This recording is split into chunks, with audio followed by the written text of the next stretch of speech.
So Blackburn Rovers kick off 2020 with a big fat hairy defeat, but can we realistically challenge for the top six? We'll talk about it next.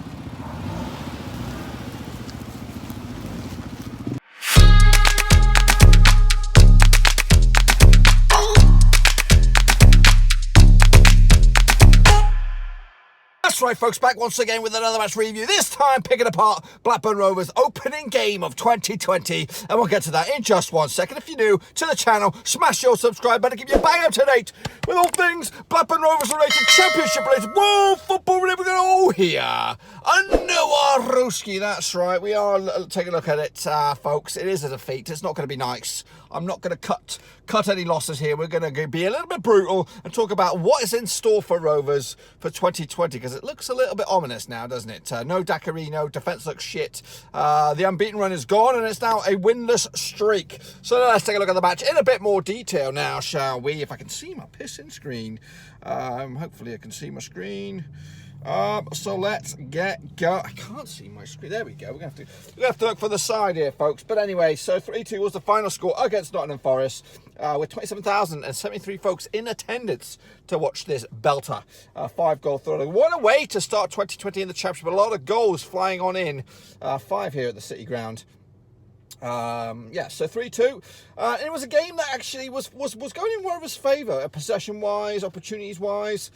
We did in fact create more scoring opportunities than Forest today, but we lost 3-2. But it was a 5-minute spell that really turned the game on ahead. Joe Lolley's cross/shot ended up in the back of the net on the 22nd minute to open up the scoring, and then Lewis Grabban converted a penalty after Lolley once again was brought down in the area. Can't really question that penalty decision. 2-0 it was for Forest, and then shortly before half-time, around about 6 minutes before half-time, Stewart Downing gave us a little bit of hope and belief, perhaps, that we were going to get ourselves back into it. He rifled the ball home into the back of the net to make it 2-1. And then in the second half, it continued to go in Rovers' way, possession-wise, chances-wise. I think it looked like Forest were just trying to sit back and absorb all the pressure. And then just hit us on the counter-attack. And they duly just did that with Lewis Grabban scoring on the 55th minute, his second of the day, to make it 3-1. And it looked like home and dry for them. But once again, Rovers did show a bit of determination and fight back to get a little bit of hope. 3-2 with an own goal. Worrell put in the back of the net after a bit of pressure from Rovers. But ultimately, we couldn't find the killer equaliser. And then we'll walk away with absolutely nothing now. And we'll take a little look at those last few games in just a second. But ultimately, the recent run of events for Rovers has been dire. Now let's take a look at the starting 11s now. First and foremost, we're going to look at the hosts. Sambo was between sticks. Rodriguez at left back. Worrell, Figueroa and Cash, the back four. Watson and so, defensive midfielders. Silva in the attacking midfield slot. Amiobi, Lolley and Grabban up top. Obviously, the two danger men that cause all kinds of problems. As for Rovers, we went with the 4-4-3 today with what between sticks, Bell, Lenihan, Adebayo and Bennett, the back four, Downing, Travis and Evans in your 3-man midfield with Rothwell, Brereton and Armstrong up top. So no goal for Brereton against his old club. Let's take a look at the match ratings now for ya. Gave one a 6, Bell a 4, Lenihan a 6, Tonson Adebayo a 4 and Bennett a 5. Really, that back four has been, Tonson Adebayo has some really good games for Rovers, and he's also had some shockers. And today, look, his energetic, unenthusiastic best today. And same could be said for Bell. There's no urgency. He's at his best when he's driving forward. And there was opportunities today that he created. There was opportunities and holes and gaps for him to really have a go, run at flipping Nottingham Forest, but he decided to chicken out and lay it off to someone else to have a go. There was golden opportunities for him to have a strike or lay on a more dangerous ball, but obviously opting for the easy pass, which it might be in Mowbray's toolbook or instruction guide or whatever it is to not give away easy possession, but it's too frequent for my liking to see Bell trying to burst, getting in those opportunities and spaces, and then just opt for the easy pass instead of having a go. Because there was a couple of games last season, 2 or 3 game run, where he decided to go against that and have a pressing shot, and it went in the back of the net. So more of that, please, Bell. But today you were shite. Into midfield, I got Downing a 7, Travis with a 7, and Evans a 6. They did okay without doing too much. Obviously, Downing scoring the goal and being a sort of paper clip between the attackers and the defenders, picking out the passes and all that kind of good stuff. But Yeah, 1 goal for him wasn't good enough, though. Rothwell, Armstrong and Bennett all get 5s. Pretty much toothless going forward. They may have pace, they may have zing, but ultimately they don't have that thing. I just made that up on the spin. How cool am I? Yeah, so... Because DG, when he comes on, he offers a bit of something. He holds up play. He gets in the right spots at the right time. And he knows where the back of the net is. Dacarino fills in the void as well between attack and midfield more effectively than anyone else on that pitch. And then Rothwell, Armstrong and Brereton, even Gallagher to a point, they are very inconsistent and very lackluster going forward. So... it's, we spent big money on that combined, well, not the combined force. Rothwell was a bargain, Armstrong was okay, but Brereton 7 million, Gallagher 6-7 million, whatever it is, I don't know what it is, 14 million pounds on strikers, and they can't find the back of the net, whereas you look around and see Lewis Grabban go for 7 million, and he's a frequent goal scorer. That's what we lack here. We've got pace, we've got really long players, but ultimately players that are not really scoring goals in abundance, and that's what we lack, especially now without Dak. So anyway, moving forward onto some more numbers for you. 21 what do we got? 552 passes for Rovers. So the touches, 777 touches for Rovers, just 473 for Forest. We had more passes than they had touches today, and we're on the losing streak. And people think that we didn't dominate the game or didn't create the chances. Well, we did. We did create the chances, we did create the opportunities, but they were just not good enough. So they had 297 passes compared to our 572. As for the shots, it was 11-11, according to this. But 11 shots apiece. They had 5 on target. We had just the 3. So there you go. 3 of those in the back of the net. I guess a penalty would count for a shot on target.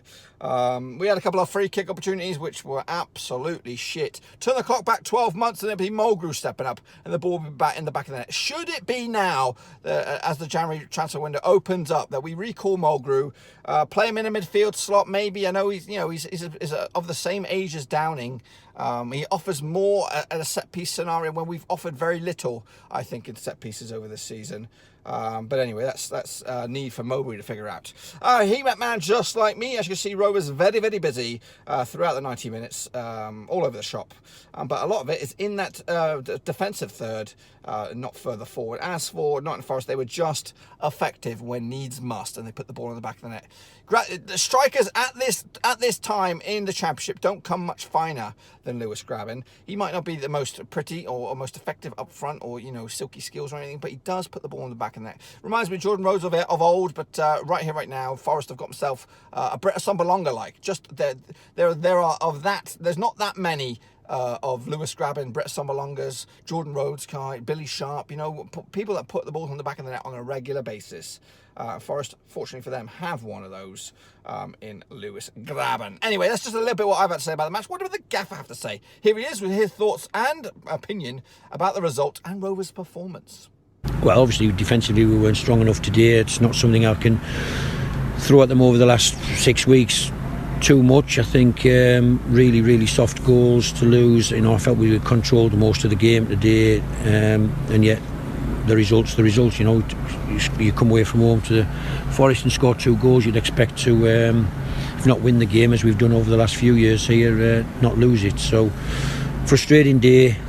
Defensively not good enough. But again, I could reel off the excuses I've just told you. We're in house, but let's just get on with it. That was the score, and we'll get ready for the next one.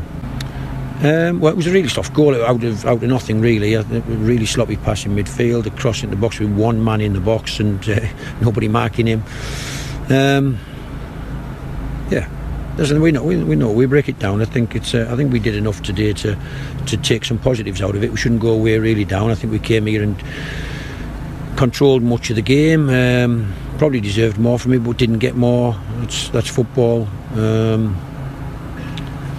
We've got some pretty key players unavailable to us at the moment. The balance of the team's not right. We've got a few players, we've got a few players under the weather. I think the immune system's down. There's a lot of people coughing and spluttering and got heavy colds or flu or whatever you want to call it. But we have to get on with it, and this is where we are at the moment. It feels like a big schedule for us, but we'll get back to Saturday games pretty quickly.